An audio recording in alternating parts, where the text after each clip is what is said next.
Tai labai gerai. Visada faina būti atsišviežinus ir naujam, tai čia yra tiesiog žiauriai gerai. Tai taip ir jaučiuosi.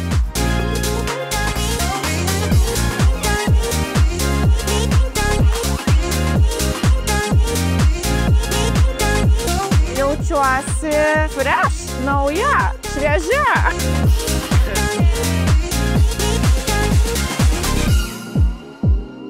Jaučiuosi gerai, nes esu laiminga dirbdama čia. Restartas, nauji iššūkiai, naujas dalykas. Ta ir labai norėčiau ir toliau tęsti. Jaučiuosi labai puikiai būdama restarto dalimi. It was easy. It was actually love from the very first sight. So for me, The Last of Us becoming Helmas is just a natural cause of these things. Reiškia naują etapą, kurie einam kartu su visu The Last of Us. Reiškia kažkokią pabaigą, kažkokią pradžią, bet kartu ir daug tokios laimės ir drąsos eiti į priekį, nes su nauju vardu, su visa grupė būsime stipresni ir galėsim dar labiau keisti pasaulį.